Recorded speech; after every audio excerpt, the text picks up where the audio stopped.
Hey there, mindful travelers, and welcome to another episode of The Caring Traveler, a show where we shed light on the good in the world by sharing stories of people who do more than travel. These caring and selfless humans strive to change the world one nameless stranger at a time through conscious action wherever they happen to find themselves.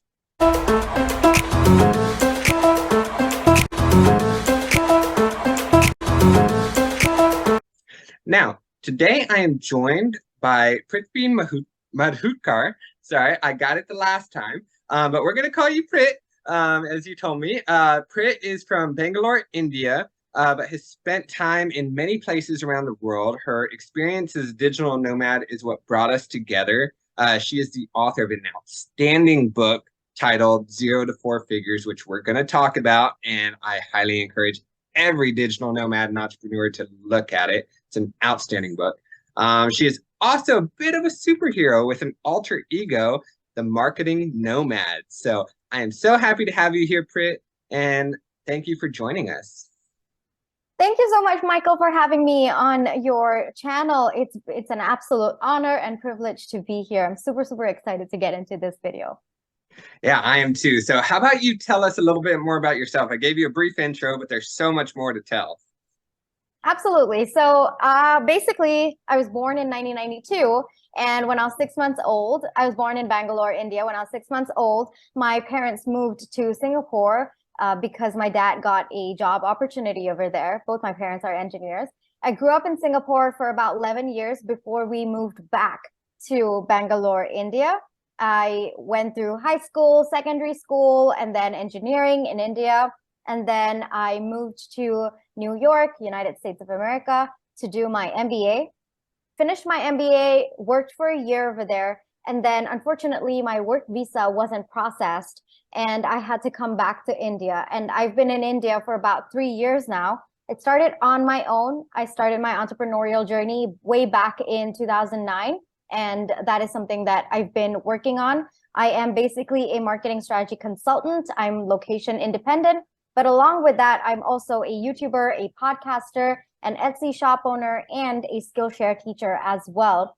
And my main mission with my entrepreneurial journey is basically to help other business owners confidently implement marketing strategies to help grow the business that they love. And this is something that I am intensely passionate about. I'm also intensely passionate about encouraging business owners and entrepreneurs on their journey, on their entrepreneurial journey, because it's really hard. And I also do provide a support system whenever possible, and just basically sharing the realities of this journey, because I think that there is a lot of, I guess I would say a lot, I wouldn't say fake, but I think that there's an expectation that this journey is just going to be a bed of roses. And I think part of my mission, my life purpose, is to make sure that people understand the realities of it and they don't feel alone on their journey when they're facing the extreme lows that we do face. So that's a summary of me. Wow. So how do you fit all that on a business card? Well, I make the font really tiny, Michael. Yeah, I did that too. And I just handed out my business card and someone's like, oh, I can't really read that. But yeah, so I think you hit it right on the head by, your moniker, the Marketing Nomad. I absolutely love it. I've listened to your channel. I know I'm going to be a guest on there soon. So definitely everyone check that out. It's a wonderful podcast. But I think you hit a unique, we've talked about this a number of times. So I've had you on my other channel, Story Unfolding, where we talked about your book. And we found that we were both, we commonly shared the title, what was it? Multi-potentialite. And I think that was, yeah, that we do multiple things. We have multiple hats, and that really is you. And anyone who just listened to your intro can tell that. I want to talk about a number of things. So as you can see behind me, the title is Finding Your Place Across Cultures. And that's because, I'm so excited to have you coming from India. I've had some people from other places around the world, but predominantly, I think most of my guests have been, either Canadian, Mexico, or Western Europe. So you are from a place apart from my knowledge. I haven't been there. I'm really interested to hear how that impacted your professional and personal growth. But first off, I want to start, with what inspired you to write that book. So your book is 0 to 4 figures. I was honored to be a part of that journey. I got to help you in the early stages of it. And I think anyone out there listening, it's an outstanding book that talks about, celebrating your small victories. It's talking about Prit's journey from, nothing to going through that adversity, which she's going to talk about. I'm not going to take it from her. But starting her entrepreneurial journey and finding, that, everything out there is about instant success. And that's not true. That doesn't happen. I mean, it might, but it doesn't happen on the majority of the cases. So I think that's the beauty of your book. How about you tell us a little bit about what led you to writing it and share that story that you talk about in your book about, being in the US and how that work visa, didn't happen. Absolutely. So basically, I finished my MBA. I realized my passion for marketing during my MBA. It was an absolute stroke of luck, I guess I would say, because for those of you who may not know, I'm actually an engineer by degree.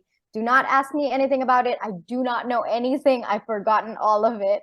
But I am actually an engineer by profession, and I switched my career path completely. In my first marketing class, I realized that all my life, I had actually absorbed materials related to marketing, and I was just so heavily inclined to marketing. And so right after I completed my MBA, I got a fantastic job on Long Island at a top solar firm, and I was working there on my student visa.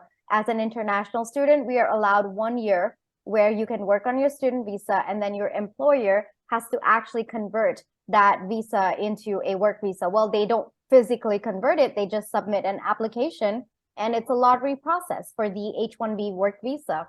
And so at that point, in 2019, there were 200,000 applications and 85,000 were projected to be processed. And unfortunately, mine wasn't one of them. And it was really gut-wrenching. It was so heartbreaking for me because I think that a lot of times in certain societies, one, people think that you have to be in a certain country, in a certain place, in a certain city, in a certain company to be successful or to even viewed as successful. And I thought that my life would never, ever be what I imagined it to be. And it was really, really hard for me to kind of come out of that dark place. And when I finally did, when I started this entrepreneurial journey, I thought, okay, well, I'm already at ground zero and I should probably try to create my own happiness bubble instead of waiting for things to happen for me. And that's when I started this entrepreneurial journey. But very quickly, I realized that a lot of the books that were out there did not seem to cater to people who started out broke or who had no idea where to start. And for me, I mean, I had an engineering degree and an MBA, but there was a natural gap between what I studied and what actually happens in the business world. And I found myself grossly underprepared for the entire journey, whether it was business strategy or marketing, or even with respect to mindset. And so along that journey of being frustrated, of trying to look for information out there, of trying to find resources, I realized there was a severe lack of that. And when I finally figured things out for myself, I figured out a foundation for my business. I figured out marketing strategies for myself in a much more simpler way, or I changed my mindset to become the entrepreneur that I am today.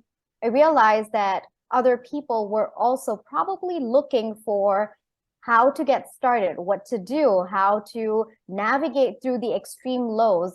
And so that was actually the starting point or the seed for the book. The thought occurred that maybe I should write my journey. Maybe I should put it across in a way that people will understand.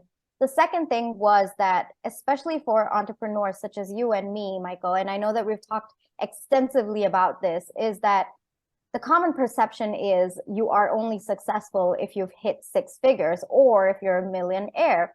And unfortunately, it's a very, very long way to get there. And so along the path, I would find myself so frustrated because oftentimes you think you're going to hit go viral or hit six figures within a year or two, because that's the image that's portrayed by the media or by the society. And when I actually started this entire process and I spoke to over 300 entrepreneurs in my last 3 years, it was very clear to me that, one, this was such a common misconception. And number two, I was feeling so low about my entrepreneurial journey because I kept waiting to hit that six figures. But when I looked back, I realized I had been successful in my own way all throughout those 3 years in little ways. And so that was also the starting point where I said, you know what? I know that the quote is 0 to 6 figures. All of the books out there talk about hitting six figures, but I'm kind of going to stump the audience and go 0 to 4 figures. And that's exactly what my book did. I think the first question Michael asked me was, why is it 0 to 4 figures?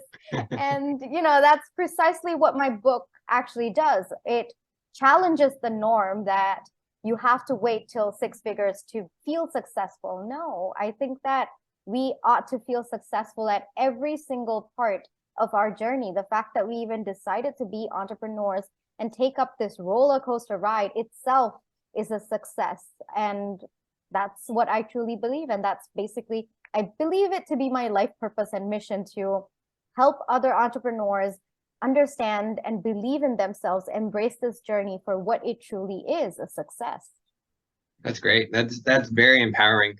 I agree with you wholeheartedly. I think, if you look at the numbers, you go on Google and search, you find entrepreneurship, most businesses fail in that first year. And, a lot of entrepreneurs will go back to the 9 to 5 because it's just so hard, and they don't realize you're not trading 9 to 5 for 4-hour work days. No, you're trading a 9 to 5 for 15, 20 hours, no weekends. You're constantly working. So it's a huge adjustment. So I think, embracing that, you're still going, even if you aren't making what you wanted to, is a big deal. That's what you need to be celebrating. You need to be happy that you are still persevering. You are still pushing through those, those barriers that come up every single day. So I love that book. I love your mantra. I love your ideas. How about you share with us a little bit about the difference between, you talked about how, it's kind of ingrained in us that you have to be in one place, you have to be in one country or one whatever, one job to have that success. How is the, I guess, just culture different from New York to India and Singapore, the other places that you've been, and how's that impacted you professionally? Oh yeah, so much. I mean, there's a ton of cultural differences even between India and Singapore, and then Singapore and US, and then US and India. And frankly, I've had the privilege of being part of 3 different education systems.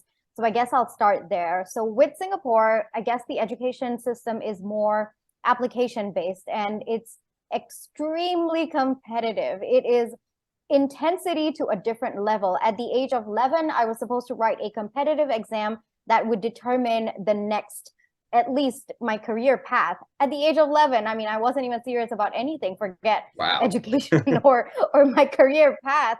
And so, at the age of 11, there's a competitive exam. And then again, you have to write one at the age. So 11 kind of distributes you into which stream you get into. And that's actually pretty rough. I mean, for an 11-year-old kid, I was put into tuitions right from the age of 9. And that's really, really young. At the age of 9, we're the only thing that we think about, the only thing that we talk about is how do you do well? And there's extreme competitiveness between me and my friends and all of that. But the positive aspect of that was it taught me structure to study.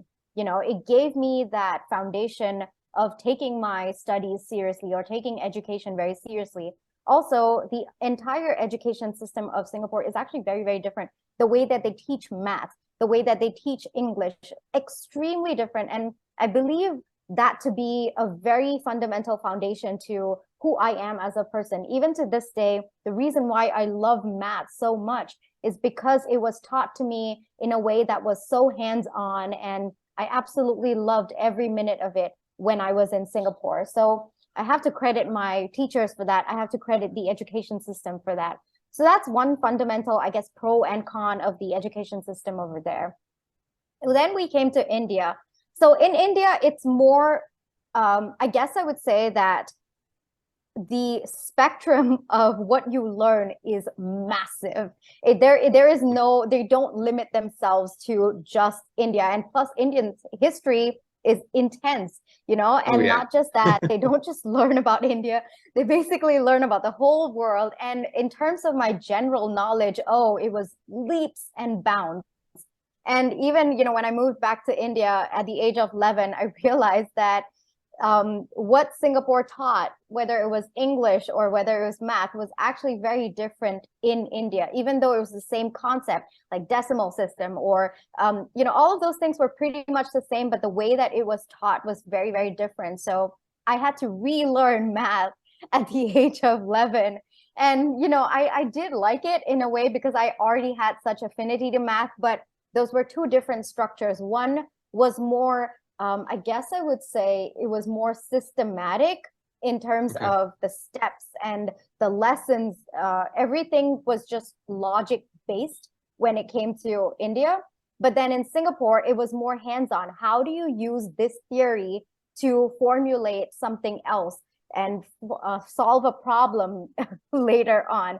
So that was the fundamental difference between that. And I think when it comes to my business, I apply both of these education systems. Sometimes I'm extremely logical. Everything has to go step by step by step by step. And that's the Indian education system working there for me. And then sometimes I'm free and easy. I'm trying to find a practical approach to, or a practical solution to a problem. And that's more Singapore based. So both of these education systems have really helped me in that way.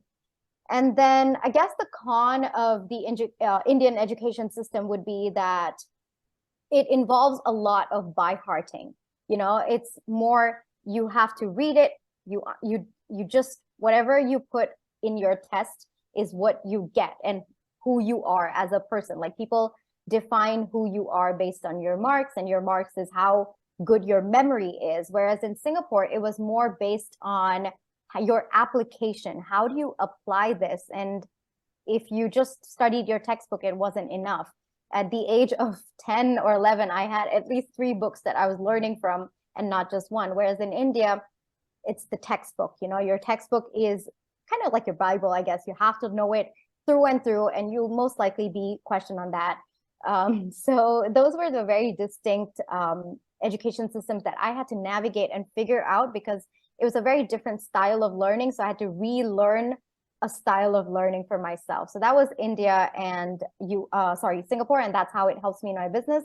US, again, significantly different, because again, US was more application based, but very, very different. So US had a combination of logic plus practical and hands-on as well for my MBA program. And I really, really liked that. I love all 3 education systems equally. But I guess when it came to US, I guess because I loved marketing and I loved that they actually sent us out to businesses to figure out their marketing plan and create marketing plans for them. It was more hands-on with the approach. It was more practical. Everything had to be, you had to go out there in the business world and figure it out. So I really liked that in the US. And yeah, that's definitely helped me, because I had to interact with actual business owners who started from scratch. And in a lot of ways, I think that initial interaction with them has helped me with my business as well. That's really interesting. I never heard any of that about the education system. That's really cool. Thanks for sharing that. What about, just we talked about it before, I think on the last interview, just the culture. You've had very supportive parents, which helped you go from engineering into marketing. But in general, you mentioned, the cultural expectation was a little different than what you were doing. And how can you share a little bit more about that? Yeah, so the society I grew up in, and I guess it's not so dominant anymore, but 10 years ago, it was really, really heavy on this.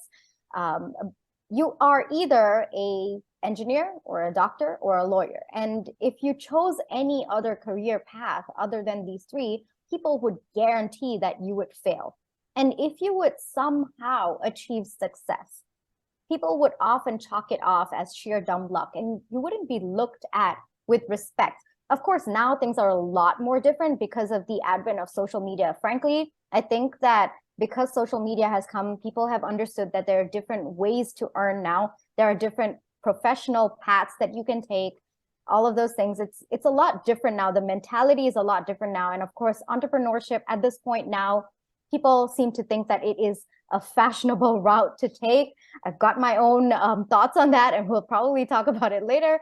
But, you know, everyone's a lot more open. But when I started out 3 years ago, even 3 years ago, it wasn't like this. People looked at me like I was weird for taking marketing. My own parents thought I would take up finance or accounting because they sent me to do my MBA, right?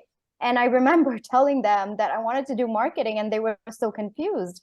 Frankly, my dad, I think he didn't speak to me for about 6 months about my career because he was unable to wrap his head around the concept that I was going to take another path that was not the norm.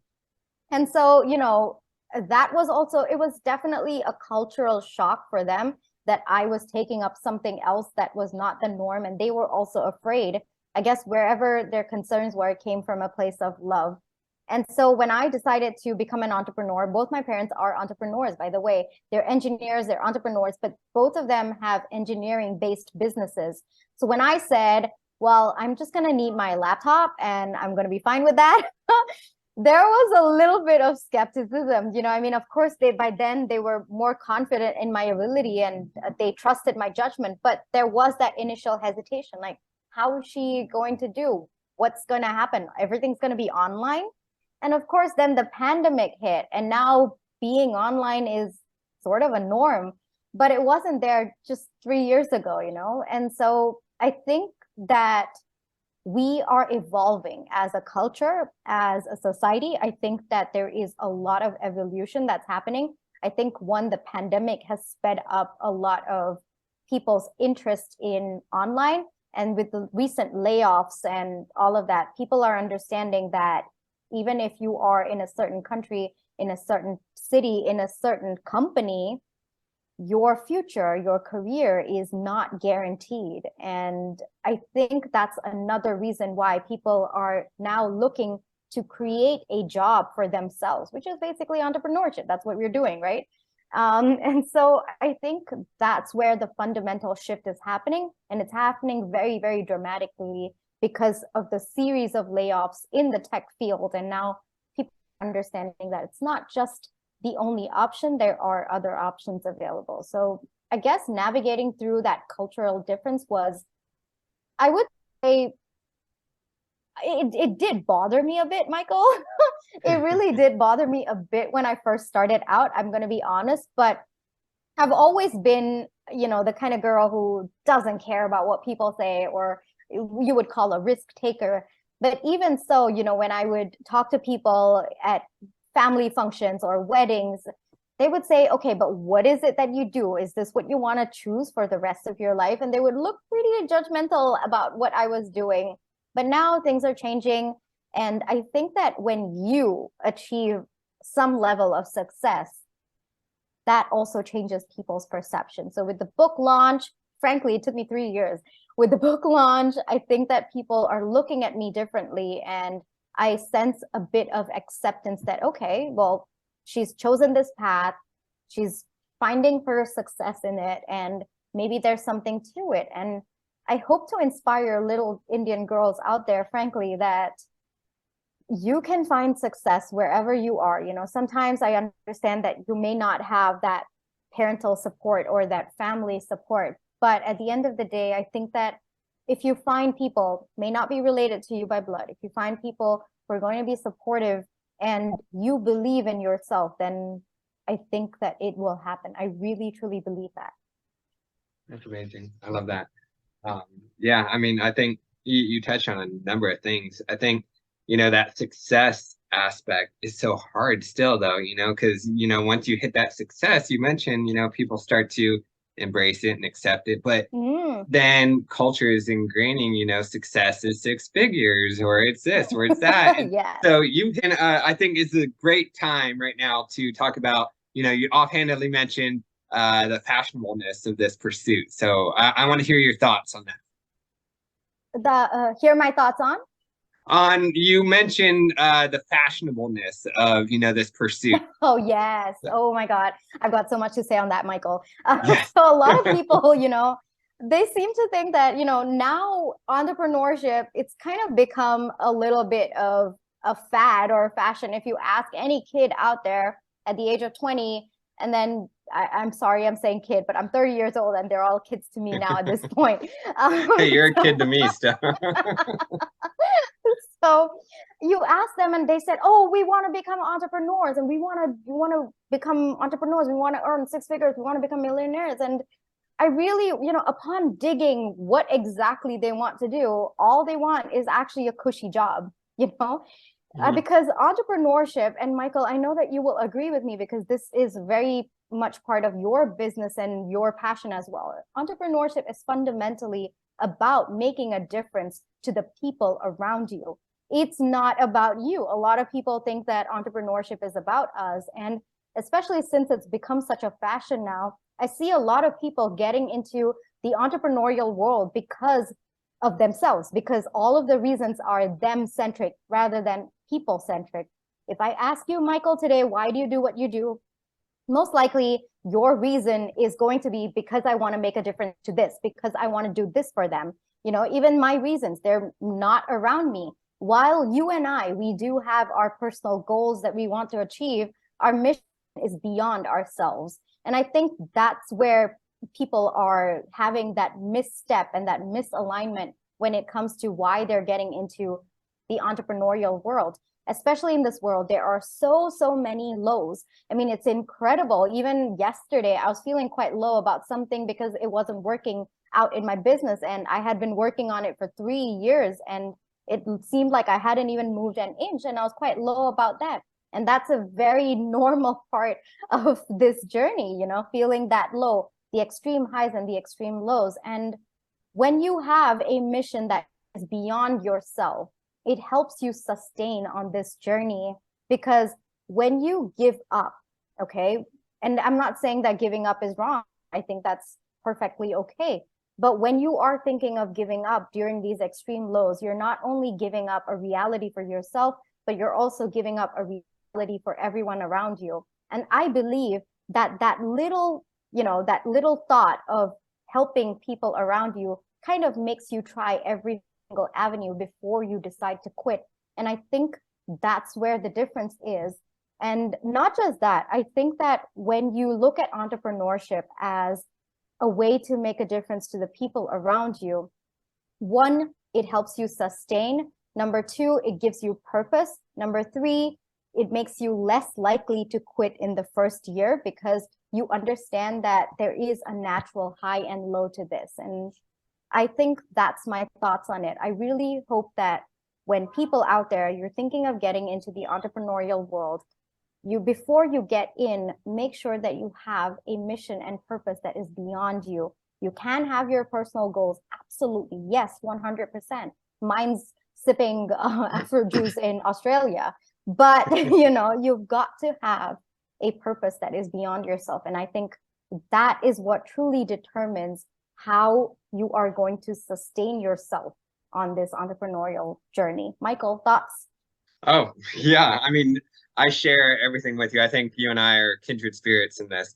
I definitely think, when it comes to that purpose-driven mentality, it's extremely important, because the inherent part of entrepreneurship is needing to be flexible, needing to adjust. And I think what a lot of people don't understand, if you come in with that mentality of, self-driven purpose, that you were going to narrow your pursuits. You were going to set your focus on one direction. Yes. And one direction alone, when Yes. I think the beauty of entrepreneurship is bringing yourself to the world. So what you have uniquely yours, that it may not, you're a marketing nomad right now, but maybe somewhere down the line that falls apart and, you realize, hey, I'm better at speaking. I'm better at, doing this, doing that, whatever it is that you do, you're just bringing your unique perspective to the world. And I think that's what's important Yes. about entrepreneurship, and if we focus on that singular goal that's, elevating ourselves, we're gonna do a disservice to ourselves, disservice to everyone else, to society in general. So I think we share in that. And I think that we tend to feel, I think that when it's a purpose that's just around you, I think that we feel entitled to success. And I think that's a very slippery slope to feeling dejected and quitting this journey, because it doesn't come that easy. It doesn't come that easy. And when you are feeling entitled to success, I think that's when you don't enjoy the process. You are more goal fixed, and when you don't hit them, you feel like quitting and you feel like leaving the journey. Yeah, I agree. Now, we're running short on time, but I want to loop this back real quick to travel. So you have traveled consistently, and you're still traveling. Tell us a little bit about that quickly, how your life, your profession, and how that impacts your ability to travel and what you have seen around the world. Oh, yeah, absolutely. So one of the main reasons why I even became an entrepreneur was because I really wanted to travel while helping businesses with their marketing. And so most of my business, my entire business model is built around helping me travel. So whether that is, my Skillshare classes, my numerous streams of passive income, that actually helps me facilitate the traveling part of my business. And hopefully if some travel network picks me up, that's also going to be part of my journey as well. I'm kind of fingers crossed for that as well, putting it out there for manifestation. And so for me personally, have the first 1 year, I could not travel, could not afford it at all with my business. Like I said, I started off broke. And then 2 years of pandemic hit. But in the meantime, I was building up my passive income sources, and I slowly brought it to a point where now I can actually afford to travel domestically. I'm not yet hit international, guys, but I'm going to get there. So domestically, I've been trying to look at other places, look at different cities, traveling within my city as well, and kind of giving those, giving myself that space to travel. So far, I've done Mumbai. I've done Bangalore, where I am. I've actually gone to the places that I didn't visit for, I think, 8 years. And then I've also done Hyderabad, and I did Hyderabad twice because my best friend lives there, and she actually took me to places around, and I was able to explore because of that. So that's where I'm at right now, having a business model that helps me sustain my passion for travel as well as my passion for marketing. And I think that's been very, very crucial. So if you're thinking of traveling and being an entrepreneur, I think fundamentally you've got to look at your business model, see how you are going to facilitate that, and then take it from there. That's awesome. I think a big part that I wanted to mention real quick is that mentality of being, for others as opposed to for yourself. Because if you're thinking that way as an entrepreneur, you kind of tend to reflect that in just your normal social behavior. And that's something that we are really passionate about with traveling with a purpose and traveling mindfully to, be mindful of that impact that we have on different places. Absolutely. Yeah, I'm actually like sharing all of these little nuggets about places and, different aspects of it, because again, it's connected to my mission in a very, very deep way. So yeah, traveling with a purpose, definitely. I love that. Well, thank you so much for joining us. I think we're running short on time today, so we're going to have to cut this out. I'm hoping to have you again soon. I think you're working on other projects, and I'd love to have you again to talk about those. So how about you tell us where we can find you? I'm the Marketing Nomad everywhere. You can catch me on Instagram, LinkedIn, where else? Skillshare, everywhere. And I'm sure Michael's going to put the links in the description box below. Come over, come say hi. I'm really, really friendly. Tell me one thing that you liked about this podcast episode. And I look forward to connecting with you. Michael, thank you so much for having me on your podcast. And for those of you listening all the way up until here, thank you so much for that as well. All right. Yes. Thank you so much for thank you for coming. And I will have all those links down below. Everyone who's listening, Please click subscribe. I have a lot of wonderful guests that have amazing experiences all around the world, making a difference, one nameless stranger at a time. And thank you for staying this whole time. Don't forget to travel mindfully.